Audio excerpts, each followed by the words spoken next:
Sans plus tarder, j'aimerais commencer donc à partager la parole de Dieu avec vous ce matin et plus particulièrement méditer avec vous le psaume 101.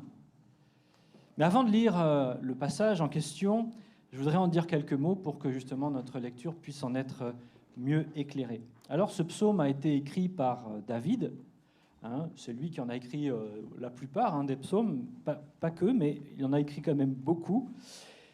Et comme la plupart des psaumes, c'est une prière qu'il fait monter à Dieu. Et dans cette prière, eh bien, on entend, on voit, on lit, on constate que David exprime un engagement envers lui-même devant Dieu en tant que roi. En tant que nouveau roi, c'est un peu comme une charte du bon comportement qu'il veut établir vis-à-vis de lui-même en se disant « Voilà, je suis maintenant roi et voilà de quelle manière je veux me conduire vis-à-vis de moi-même, vis-à-vis de ma maison, vis-à-vis de mon royaume. » C'est une charte morale à laquelle il veut s'astreindre tout au long de sa vie. Certains spécialistes pensent, puisque la plupart des psaumes avaient une valeur liturgique dans le fonctionnement d'Israël, beaucoup pensent que ce psaume a pu être lu, utilisé par les rois qui ont succédé à David sur le trône, comme eux-mêmes un engagement envers Dieu, envers le peuple, de dire « Voilà quel roi je souhaite être pour vous ». J'ai intitulé ce message aujourd'hui « Prends position », parce que c'est une prise de position que David fait, mais je crois que le Seigneur, ce matin, nous appelle, nous aussi, à prendre position. Nous vivons dans un temps, dans une période, dans une culture où prendre position, affirmer ses choix, n'est pas facile et devient de plus en plus compliqué en réalité. On peut affirmer ses choix tant qu'on suit la masse, tant qu'on suit l'ensemble. Mais à partir du moment où on fait entendre une voix qui est différente, on peut avoir des problèmes. Et pourtant, c'est vital de prendre position, je crois. C'est vital pour nous, mais c'est aussi vital, on le verra tout au long de notre méditation, parce que ça apporte aussi à ceux qui nous voient vivre une lumière. Le Seigneur nous a-t-il pas dit que nous étions la lumière du monde ? Que se passe-t-il si la lumière reste éteinte ? Je vous pose la question. On ne voit rien. Ce sont les ténèbres qui sont là de toutes parts. Dernièrement, j'écoutais quelqu'un citer une étude qui a été menée par George Barna, un Américain, qui a réalisé parmi des milliers de chrétiens, et particulièrement de chrétiens évangéliques, une étude. Et donc, il a interviewé des milliers de chrétiens qui se disaient être nés de nouveau, tel que nous le croyons et le déclarons. Et ce qui est ressorti de cette étude, c'est que seulement 2% de ceux qui se disaient être nés de nouveau manifestaient réellement de profonds changements de vie. Seulement 2%. C'est peu, hein ? Alors bien sûr, on peut dire oui, c'est la culture américaine, là-bas tout le monde se dit chrétien et né de nouveau, peut-être. Mais je pense que quand même le ratio doit nous faire réfléchir. 2% seulement de ces milliers de chrétiens qui disaient être nés de nouveau, seulement 2% portaient des fruits d'une vie conforme à la parole de Dieu. Je lisais également, dernièrement, une citation d'un auteur américain qui s'appelle Ron Sider et qui a écrit un livre, je vous ai traduit le titre, qui s'appelle « Le scandale de la conscience évangélique ».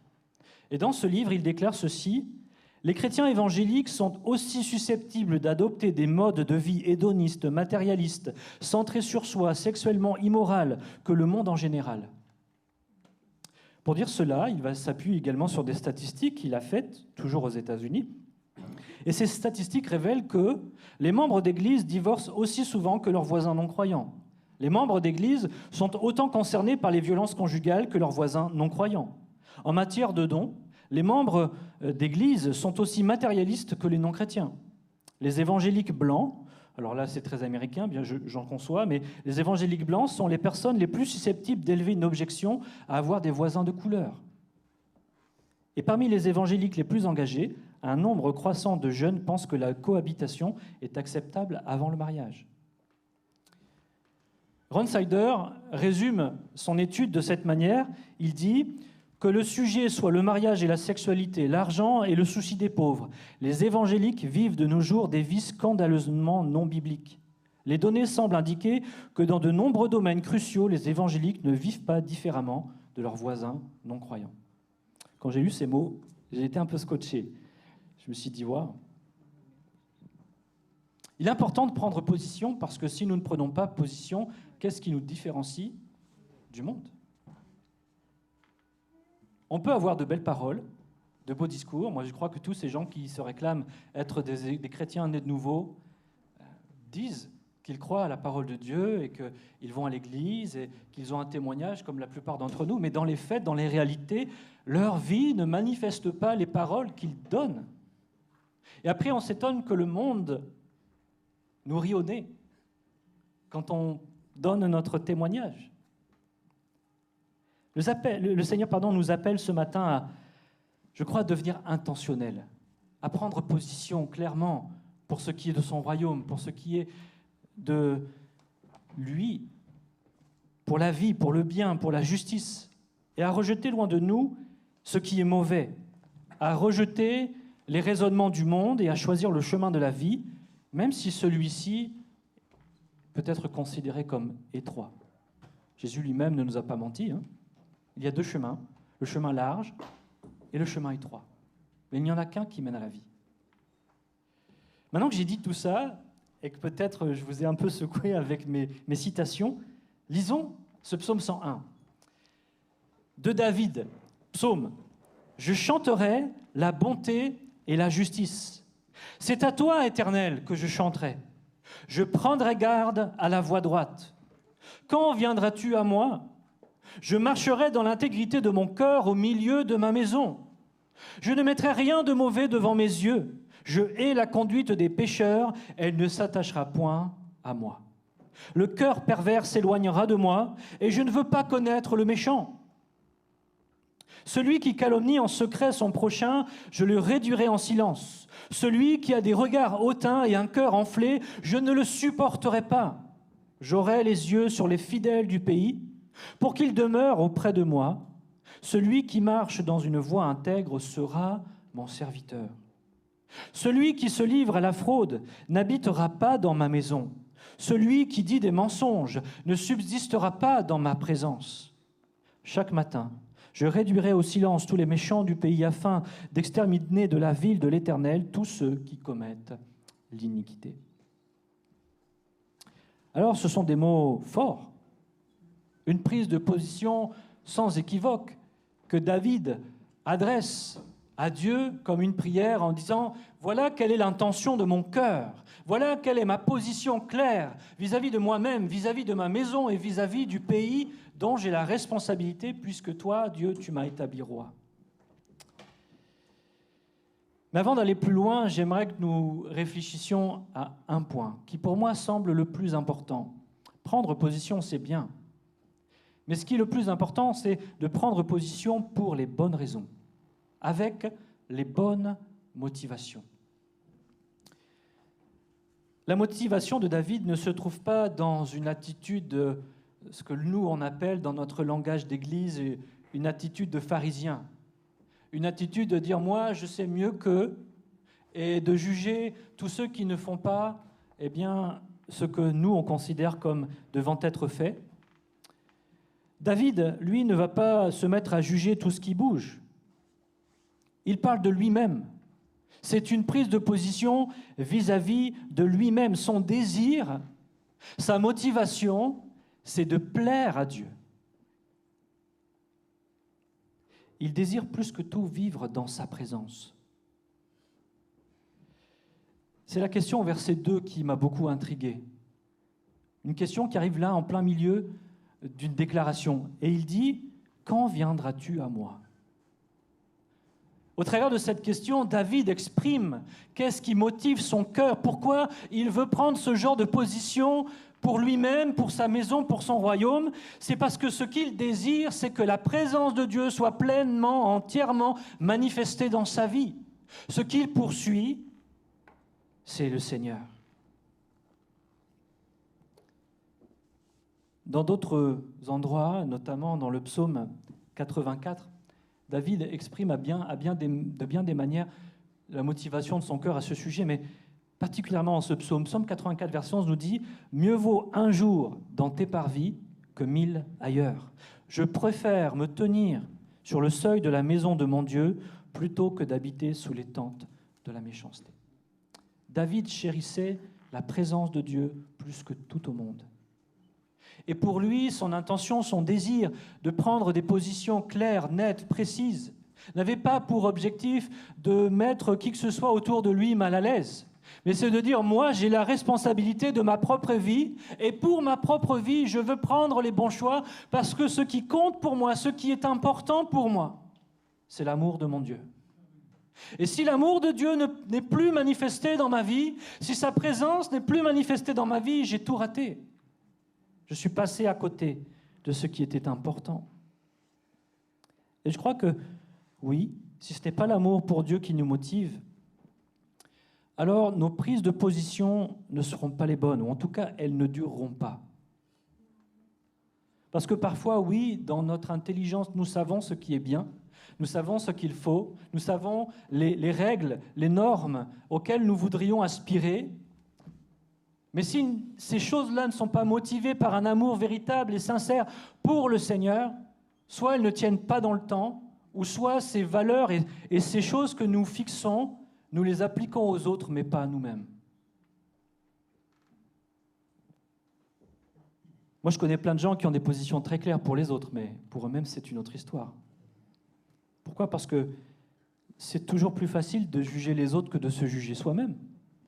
C'est toujours plus facile de voir que les autres ne marchent pas dans le bon chemin et de ne pas constater que finalement, nous, peut-être, on a pris aussi certaines libertés. La première question à nous poser ce matin, c'est donc, quel est l'état de mon amour pour le Seigneur ? Oui, le Seigneur nous appelle à prendre position pour lui, mais il nous demande de le faire parce que nous aimons le Seigneur, parce que nous l'aimons, comme une réponse à cet amour qu'il nous manifeste. De dire, oui Seigneur, ta présence et ton amour changent ma vie, me remplit de ce dont j'ai véritablement besoin et je ne veux pas perdre ça, c'est la chose la plus précieuse que j'ai dans la vie. Et je veux veiller à la manière dont je conduis chacun de mes pas pour m'assurer que rien dans ma vie ne vienne t'attrister, ne vienne empêcher la manifestation de ta grâce, de ta bonté, de ta présence dans ma vie. David ne prend pas ses positions pour plaire aux autres, mais pour plaire à Dieu.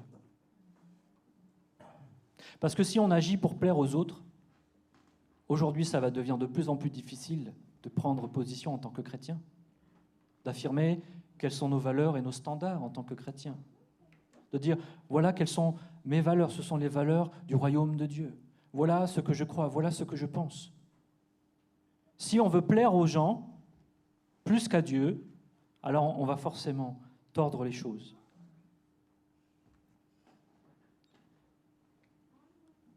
En fait, il y a un principe simple, c'est que ce qui a de l'importance pour nous, c'est ce qui va dominer et conduire notre cœur. Ce qui a de l'importance pour nous, c'est ce qui domine et conduit notre cœur. Jésus va le dire dans d'autres mots, dans Matthieu 6, 21, il dit « Car là où est ton trésor, là aussi sera ton cœur. » Ce qui est important pour nous dans la vie domine et conduit nos décisions, nos choix, nos orientations.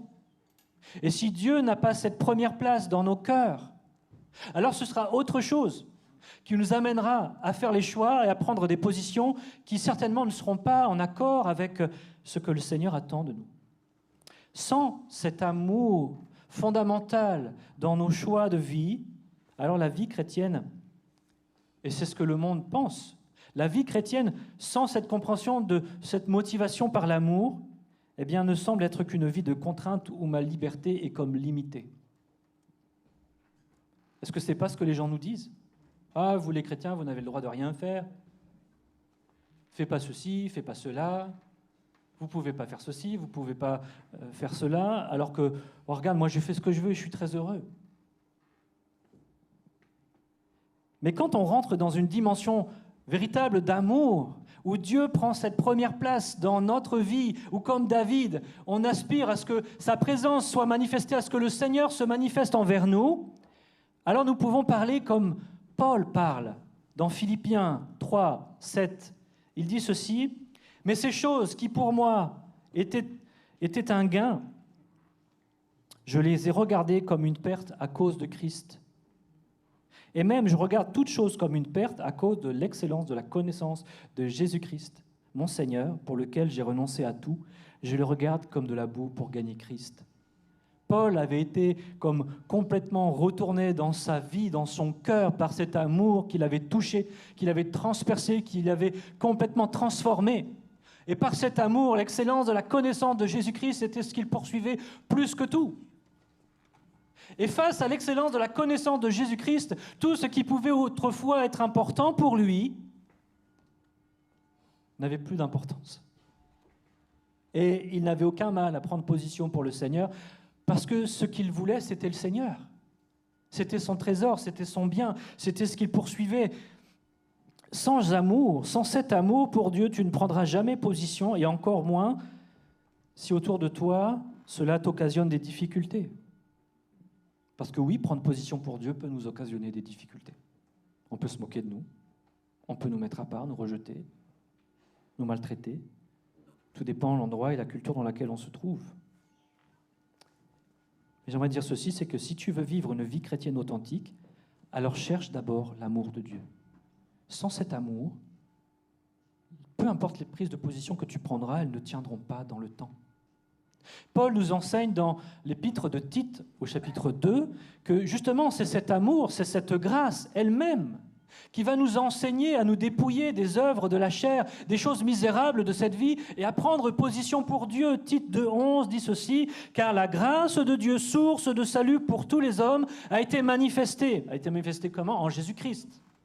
Elle nous enseigne, cette grâce, elle nous enseigne à renoncer à l'impiété et aux convoitises mondaines et à vivre dans le siècle présent selon la sagesse, la justice et la piété, en attendant la bienheureuse espérance et la manifestation de la gloire de notre grand Dieu et Sauveur Jésus-Christ.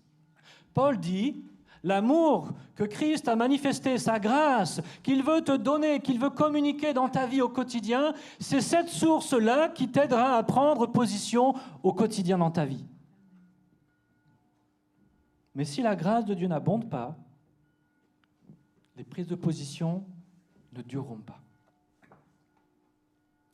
Maintenant qu'on a dit ça, avoir les bonnes motivations, être motivé par l'amour de Dieu, la grâce de Dieu, qui nous a été révélé, communiqué en Jésus-Christ, je crois que nous devons avoir aussi le bon référentiel. Parce qu'il ne s'agit pas de dire, voilà, je veux faire le bien, mais qu'est-ce que le bien ? Qui définit le bien ? Qu'est-ce qui est droit ? Qu'est-ce qui est juste ? Qu'est-ce qui est bon ?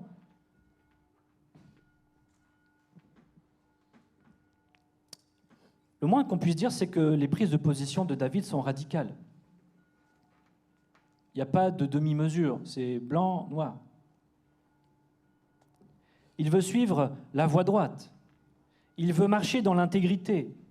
Et il décide dans son cœur d'haïr le péché et de le rejeter de toutes ses forces de sa vie. Mais comment, effectivement, savoir ce qui est droit ? Savoir si nous sommes effectivement sur le chemin qui mène à la vie ? Savoir ce qui est bien de ce qui est mal. Comment déterminer ce qui est un péché pour être sûr que je ne veux pas le laisser en place dans ma vie. Parfois les choses sont claires, mais parfois ce n'est pas si simple que ça. Tout dépend finalement de la disposition de notre cœur. On en revient encore là. Je prends souvent cet exemple de Jonas, ce n'est pas dans mes notes, mais je le dis parce que ça me vient. Jonas, est-ce qu'il a commis un péché en prenant le bateau ? Ou je vais poser la question autrement, est-ce que c'est un péché de prendre un bateau ? Non, en soi, prendre le bateau n'est pas un péché. Mais pour Jonas, c'en était un parce qu'il faisait exactement le contraire de ce que Dieu lui demandait. Donc tout dépend de la motivation de notre cœur et du regard que nous portons vis-à-vis de Dieu et de ce que Dieu dit. Et c'est ce que David affirme dès le début de son psaume. Il dit « Je chanterai la bonté et la justice, c'est à toi l'Éternel que je chanterai ». David affirme que celui qui détermine ce qui est juste, ce qui est droit, celui d'où découle ce qui est bon, la bonté, c'est Dieu lui-même. Et que c'est Dieu qui va déterminer quel chemin suivre, qu'est-ce qui est bien, qu'est-ce qui ne l'est pas. Dans le psaume 89, au verset 15, David ira même un peu plus loin dans cette pensée. Il dira « La justice et l'équité sont la base de ton trône. La bonté et la fidélité sont devant ta face. » Pour David, il n'y avait pas à discuter. Le trône de Dieu, le règne de Dieu était fondé sur ce qui est juste, sur ce qui est bien, sur ce qui est droit. Et de Dieu découle ce qui est bon, la bonté même. Amen. Et donc pour lui, si il voulait marcher dans la voie droite, dans ce qui est bon, dans ce qui est juste, il devait porter son regard vers Dieu. Il devait être dans cette relation d'amour et de communion avec son Dieu, sans quoi, vous savez, on peut vite se raconter des histoires. Je vous parle d'avoir le bon référentiel, mais parfois, quand notre cœur n'est pas aligné avec le cœur de Dieu, on peut savoir ce que Dieu dit, mais pourtant, on va trouver des manières différentes de dire les choses pour quand même faire ce qu'on avait prévu de faire. Vous connaissez tous les « oui, mais ». Dieu dit ça, oui, mais dans ce contexte-là, et puis si on dit les choses comme ça, ça passe quand même. C'est pas ce que David dit. David dit, le règne, le trône de Dieu est fondé sur la justice, l'équité, et la bonté et la fidélité sont devant sa face. Et si je veux faire ce qui est bon, ce qui est bien, savoir déterminer entre le mal et le bien, et parfois dans des situations complexes, j'ai besoin de me tenir dans la présence de mon Dieu. J'ai besoin que mon cœur soit aligné avec le cœur de mon Dieu, sans quoi je peux aussi me planter complètement. Les normes et les valeurs que David poursuivait étaient celles de Dieu. David ne voulait pas de la sagesse des hommes. Et ma question pour nous ce matin, c'est sur quoi sont fondées nos valeurs ? Qui est-ce qui détermine les standards de notre vie ? Son amour pour moi et mon amour pour lui m'amèneront à désirer que ma vie lui soit agréable, à chercher auprès de lui ce qu'il valorise, ce qui est important, ce qu'il aime. Mais si mon désir n'est pas de le voir présent et à l'œuvre dans ma vie, alors c'est ma nature qui m'amènera à diminuer mes exigences, à diminuer mes standards pour qu'ils soient plus confortables à vivre. On dira, Dieu dit ça, mais bon, moi je me contente de ça. Ça me va bien. Alors que l'amour de Dieu nous poussera toujours à vouloir nous approcher des standards et des valeurs que Dieu donne. Parce qu'on comprendra que ce sont les valeurs et les standards du royaume de Dieu et que nous-mêmes, nous sommes devenus des fils et des filles du roi et que nous sommes devenus des citoyens du royaume de Dieu. Et qu'en tant que citoyens du royaume de Dieu, nous sommes appelés à vivre les normes et les valeurs du royaume de Dieu. Amen. Vous savez, Dieu garde précieusement sa présence. Et si pour nous, sa présence n'a pas de valeur, alors on se contentera de suivre Dieu de loin. Et ce n'est pas le plan de Dieu pour nous. Lorsque Dieu a manifesté sa présence en haut du mont Sinaï, vous connaissez tout ce passage dans le livre d'Exode, Dieu va établir un périmètre autour de sa présence. Dieu est en haut de la montagne et Dieu dit, voilà, personne ne s'approche. Il y a un périmètre autour de la montagne parce que ceux qui s'approcheront et qui ne seront pas sanctifiés mourront à cause de ma sainteté. Dieu protège sa présence. Il protège sa présence parce qu'il protège sa sainteté. Il établit un périmètre pour que personne ne franchisse ce périmètre sans risquer pour sa propre vie. Ce périmètre n'était pas infranchissable. Moïse l'a franchi. Et les sacrificateurs, quand on lit le texte, les sacrificateurs aussi étaient appelés à franchir ce périmètre. Et je crois que même d'une certaine manière, le peuple aussi, dans le cœur de Dieu, était appelé à franchir ce périmètre. Mais pourquoi Moïse a pu monter et pourquoi le peuple est resté en bas, derrière le périmètre? Alors certes, oui, Dieu avait fixé les limites, non pas pour nous empêcher d'y monter, mais pour éviter qu'à cause de sa sainteté, voilà, les gens perdent bêtement la vie. Vous connaissez tous l'histoire de Uza, qui a voulu rattraper l'arche et qui a laissé la vie, parce qu'il n'a pas pris les précautions qui convenaient à la sainteté de Dieu. Et Dieu voulait éviter cela. Mais son désir, c'est que, au-delà d'éviter des drames, son désir, c'était déjà que le peuple puisse être dans sa présence. Mais le peuple ne connaissait pas Dieu comme Moïse connaissait Dieu. Et on peut lire combien ils avaient peur. Dans Exode 20, à partir du verset 18, il est dit ceci: « Tout le peuple entendait les coups de tonnerre et le son de la trompette. Il voyait les flammes de la montagne fumante. À ce spectacle, le peuple tremblait et se tenait dans l'éloignement. » Ils dirent à Moïse: « Parle-nous toi-même, et nous t'écouterons, mais que Dieu ne nous parle point de peur que nous mourions. » Ils dirent à Moïse, non, je l'ai déjà lu, Moïse dit au peuple: « Ne vous effrayez pas, car c'est pour vous mettre à l'épreuve que Dieu est venu, et c'est pour que vous ayez sa crainte devant les yeux, afin que vous ne péchiez point. » Le peuple restait dans l'éloignement, mais Moïse s'approcha dans la nuée où était Dieu. Dieu nous appelle à entrer dans sa présence. Mais pour entrer dans sa présence, il y a un périmètre. Dieu n'accepte pas tout et n'importe quoi dans sa présence. Ça veut dire que dans nos vies, nous aussi, nous devons mettre un périmètre pour préserver la sainteté à laquelle Dieu nous a appelés. Comme une frontière entre ce qui est bien et ce qui est mal. Et si je ne veille pas à sanctifier mon cœur, à sanctifier ma vie, je ne serai pas au bénéfice de la présence de Dieu comme Dieu voudrait que je le sois. Et je peux me contenter, comme le peuple, de suivre Dieu de loin.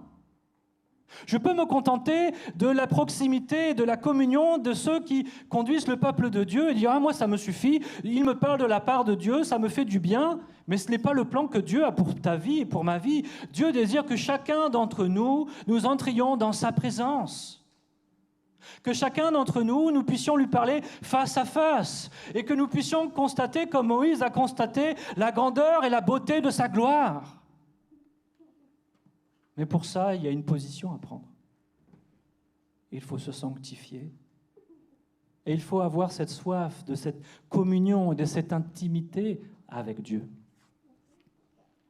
Notre amour pour Dieu nous poussera à mettre autour de notre cœur un périmètre pour préserver la sainte présence de Dieu dans notre vie.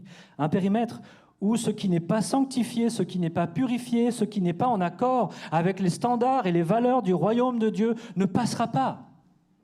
Parce que ce que nous chérissons, ce que nous valorisons, c'est la manifestation puissante de la communion et de la présence de Dieu dans nos vies. Es-tu prêt à prendre position pour les standards de Dieu, pour les valeurs de Dieu? On ne peut pas aspirer à la bénédiction et en même temps mépriser la présence de Dieu.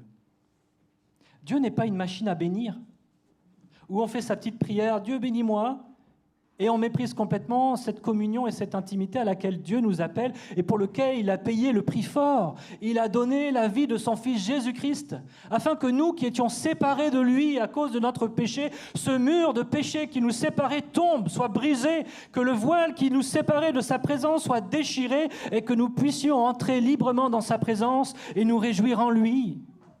Il a payé le prix pour cela.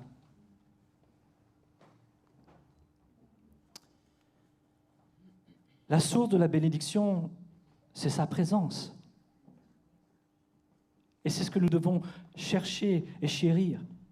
Dans le psaume 24, au verset 7, David dit « Portes, élevez vos linteaux, élevez-vous, portes éternelles, que le roi fasse son entrée. » C'est une belle image pour nous montrer que dans nos cœurs, nous devons élever nos standards, élever nos valeurs pour que la gloire de Dieu puisse faire son entrée, pour que la présence de Dieu soit manifestée. Nous devons veiller à ce que notre cœur aspire et soupire après la sainteté de Dieu, après la manifestation puissante de sa présence.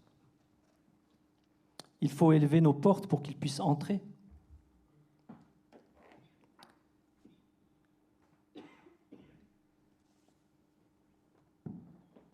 Les valeurs et les standards de Dieu, là où elles sont mises en œuvre, déclarent « Dieu règne ici ». Amen. Cette personne est citoyenne du royaume de Dieu. J'en arrive à mon dernier point. Troisième thème de réflexion, c'est que ce texte nous questionne sur nos motivations. Ce texte nous questionne sur quelle est la place de Dieu. Est-ce qu'il est réellement la référence à laquelle nous nous basons et aspirons pour que vraiment nous puissions vivre selon ses valeurs et ses standards? J'aimerais maintenant questionner nos sphères d'influence.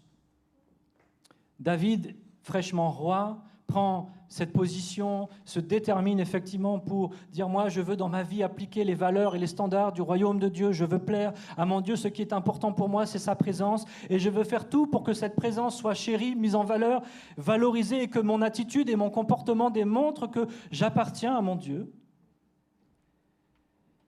Mais on voit dans ces prises de position qu'il part de lui-même. Ensuite, il parle de sa maison et il termine par son royaume. On pourrait parler de cercle concentrique. Il commence par le plus petit cercle qui est son cœur, sa vie intérieure. Il est conscient que ce cercle, sa vie, son cœur, s'il n'est pas conduit selon les valeurs et les standards de Dieu, eh bien le cercle qui va suivre, lui aussi, ne sera pas conduit par les valeurs et les standards de Dieu. Donc il commence par son cœur parce qu'il sait que si son cœur est aligné avec le cœur de Dieu, alors sa maison aussi sera influencée par la pensée, les valeurs et les standards du royaume de Dieu. Et de la même manière, si sa maison, son palais, les gens qui l'entourent, manifestent les valeurs et les standards du royaume de Dieu, alors le royaume tout entier d'Israël, lui aussi, sera influencé par son palais.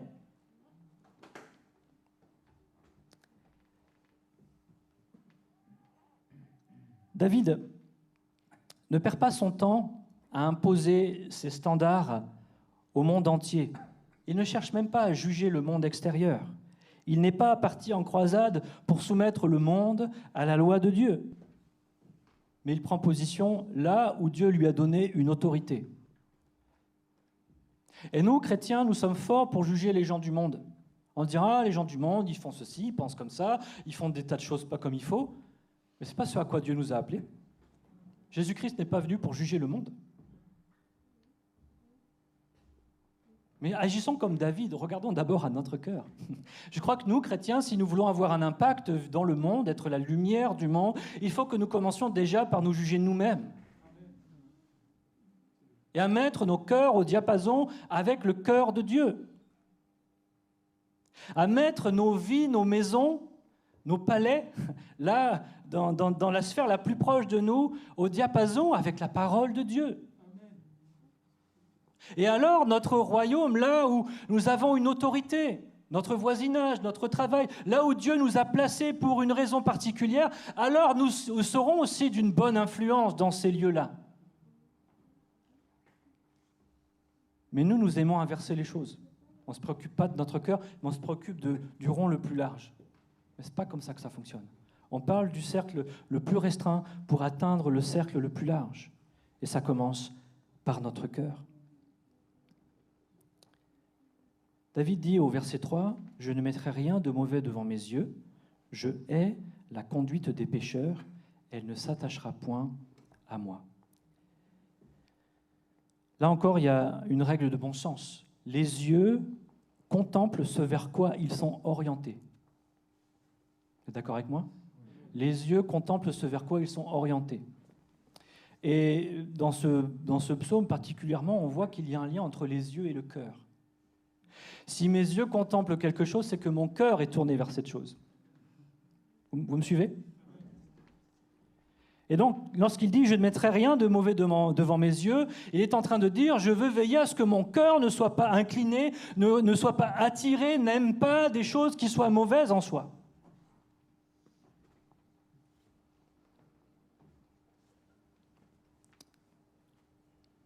C'est Jacques qui nous parle, je crois que c'est Jacques qui nous parle de la convoitise des yeux. La convoitise, elle touche à notre cœur. As-tu toi aussi fait un pacte avec tes yeux ? Je ne sais pas si vous connaissez ce verset dans Job. Job 31, verset 1. Job dit ceci, « J'avais fait un pacte avec mes yeux et je n'aurais pas arrêté mes regards sur une vierge. Job était un homme selon le cœur de Dieu. Vous êtes d'accord avec moi? C'est ce que nous disent les Écritures, hein? Dieu prenait plaisir en Job. Et Job avait fait un pacte avec ses yeux. Il s'est dit, moi, mes yeux ne s'arrêteront pas sur une jeune femme qui n'est pas à moi. Mes yeux, je les réserve, mais sous-entendu derrière les yeux, son cœur, ce qui m'attire. Je veux que mon cœur et mes yeux soient tournés vers mon épouse et pas vers toutes les belles jeunes filles qui habitent autour de moi. Oui, il est nécessaire de faire un pacte avec ses yeux. Je ne mettrai rien de mauvais devant mes yeux. Je hais la conduite des pécheurs et elle ne s'attachera point à moi. Je veux veiller à ce que mon cœur ne se tourne pas vers ce qui est mauvais, dans le sens de ce ne s'y attache pas. Ne trouve pas d'intérêt, ne trouve pas de valeur dans ce que Dieu lui déclare comme mauvais pour moi. Vous savez, ce qui au départ peut sembler un regard innocent, peut vite devenir une source de grand malheur et nous amener à mépriser la présence de Dieu au profit d'une chose misérable et temporaire. C'est ce qui a causé le malheur du monde. Ève regarda le fruit et elle vit qu'il avait l'air bon. La convoitise était amorcée.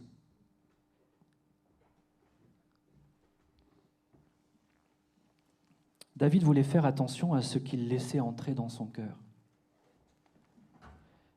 Dans sa maison, dans son palais, il ne voulait pas être entouré non plus de personnes dont le cœur et l'attitude n'étaient pas saines.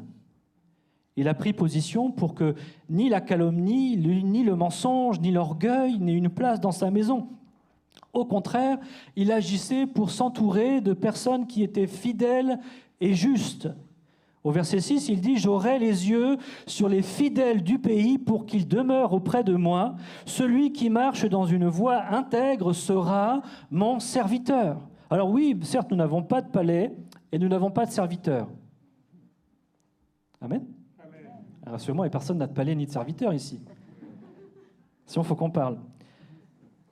Nous n'avons pas de palais ni de serviteur comme David, mais nous avons une autorité dans nos maisons pour veiller sur l'état d'esprit qui se développe chez nous. En tant que père de famille, en tant que mère de famille, je suis responsable de l'état d'esprit qui se développe chez moi. Je suis responsable de la culture de ma famille. Qu'est-ce que je valorise? Qu'est-ce que je laisse faire? Est-ce que je prends position pour les bonnes choses et contre les mauvaises choses chez moi? C'est ce que David faisait. Vous savez, parfois nos enfants nous en veulent parce qu'on les corrige. Mais c'est pour leur bien. C'est pour leur bien. Si on dit non, ça c'est pas bien, c'est pas juste pour les contrarier, c'est pas juste pour qu'ils soient attristés. C'est parce qu'on veut que aussi leur cœur et leur vie soient touchés par ce qui est important et vrai, ce qui est juste, ce qui est fidèle, ce qui est droit, et que leur vie aussi, leur cœur soit attiré vers le Seigneur. Mais vous savez, personne n'est parfait, je suis loin d'être un père parfait. On a tous parfois des temps où on est négligent, parce qu'on est fatigué, parce qu'on est lassé, parce qu'on en a marre de répéter toujours et toujours les mêmes choses. Parfois, on laisse passer des choses. Mais il est important de prendre position, d'être résolu à ce que dans nos cœurs, dans nos vies, dans nos maisons, eh bien, ce soient les valeurs de Dieu qui soient valorisées, qui soient mises en œuvre. Ni nous, ni nos enfants ne sont parfaits. Et il est normal qu'il y ait des choses qui soient en dehors de la volonté de Dieu. Mais la vraie question, c'est qu'est-ce que j'en fais? Est-ce que je les laisse se développer ou est-ce que je les traite avec amour, avec vérité, avec patience, pour que ces choses ne trouvent pas leur nid chez moi? Dans ce passage, il est question des serviteurs que David choisit pour son palais. Il ne voulait que ceux qui étaient fidèles et intègres pour rester près de lui, parce qu'il sait que quand les gens sont animés d'un mauvais état d'esprit, cela peut contaminer son propre état d'esprit et toute l'ambiance et la culture de sa maison et de son palais. Nous, nos serviteurs aujourd'hui, nos serviteurs modernes, c'est toute la technologie qui nous entoure pour nous faciliter la vie. Ce sont les serviteurs modernes, n'est-ce pas? Il y a de bons et de fidèles serviteurs, et puis il y en a d'autres qu'il faut surveiller de près. Je veux parler particulièrement de tous ces écrans qui se sont multipliés chez nous depuis de nombreuses années maintenant. Ils peuvent être de bons et de fidèles serviteurs, comme source aussi de calomnie, de méchanceté, d'impureté. Et ce verset où David nous dit « Je ne mettrai rien d'impur devant mes yeux » résonne encore plus particulièrement pour notre époque d'aujourd'hui, où pour toutes les formes de divertissement, nous mettons beaucoup de choses devant nos yeux et dans nos oreilles. Et de quelle manière ces choses, nous les laissons entrer en nous, nous influencer, nous changer notre manière de percevoir le monde. Vous savez, le monde a sa propre doctrine. Le monde a sa propre manière de penser. Et si nous prenons pour argent comptant ce que le monde nous dit, il a une influence sur nous. Et David nous dit que tout ce qui est la calomnie, tout ce qui est le mensonge, tout ce qui est impur, toutes ces choses, il n'en veut pas chez lui. Et nous avons la responsabilité pour nos propres cœurs, mais aussi pour notre maison, de veiller à ce qui se passe chez nous, à ce que nous regardons, à ce que nous écoutons. Il y a des choses peut-être que tu regardes avec intérêt qui ne glorifient pas le Seigneur. Et que tu te l'avoues, que tu ne te l'avoues pas, t'influence dans ta manière de voir et t'amène petit pas après petit pas à devenir plus lâche et à accepter des choses qui peut-être au départ tu n'aurais jamais acceptées. Souvent je me fais cette réflexion, si je regardais la télévision aujourd'hui avec mes grands-parents ou mes arrière-grands-parents, qu'est-ce qu'ils penseraient ? Je crois qu'ils seraient très, très choqués. Et on a perdu ce recul vis-à-vis de cela parce qu'on est bombardé de toutes parts. Maintenant, on a des écrans constamment rivés à nos mains et à nos yeux. Et il nous faut prendre position, prendre du recul sur ce que le monde met dans nos yeux et dans nos oreilles. Et il y a des choses que nous devons refuser de regarder et des choses que nous devons refuser d'écouter. Parce que même si une fois, elle n'aura pas d'impact sur notre vie, à partir du moment où nous lui laissons une place, cela va influencer petit à petit notre culture, notre manière de penser, notre manière même de voir les choses. Prenons position pour que les valeurs de Dieu, les standards du royaume de Dieu, soient le fondement de nos vies, de nos familles, de nos maisons et de tous les domaines dans lesquels Dieu nous a placés et nous a donné une autorité. Si nous n'agissons pas intentionnellement, alors le monde définira ce que seront nos valeurs et nos standards. Si je ne fais pas le choix volontaire et conscient de me soumettre aux valeurs et aux standards du royaume de Dieu, je serai soumis malgré moi aux valeurs et aux standards du royaume de ce monde.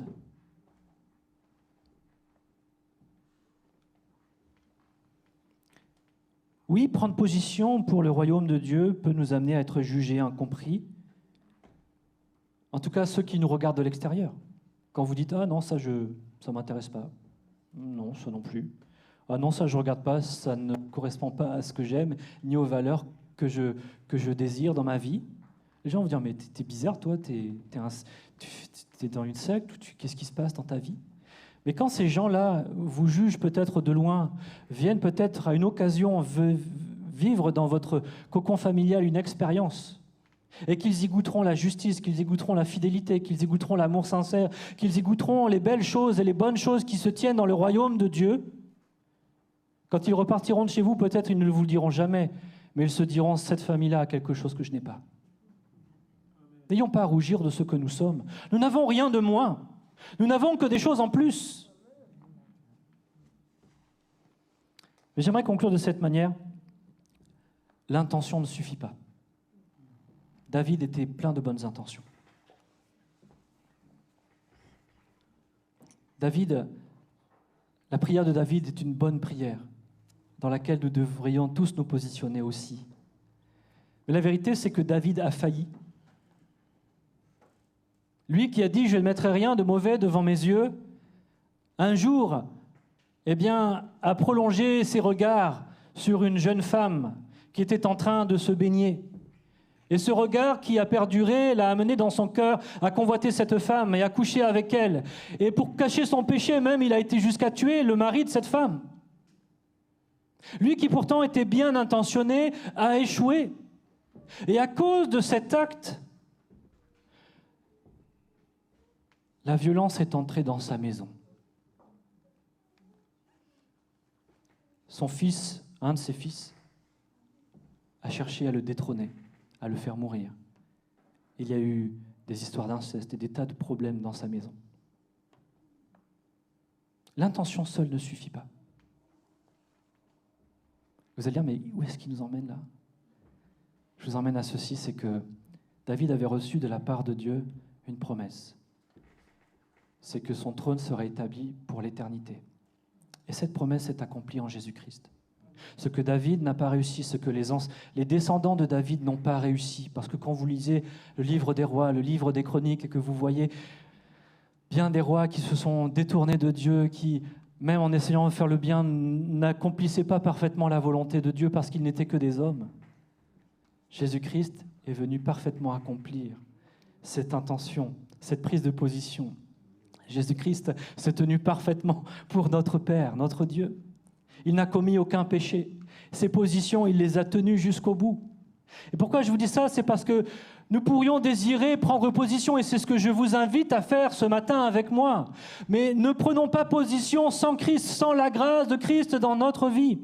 Parce que c'est lui, et par lui, que nous pourrons goûter combien l'amour de Dieu est grand et puissant. Et c'est lui qui nous révélera que cet amour deviendra un moteur puissant dans notre vie, nous amenant à tenir les positions que nous désirons dans notre cœur.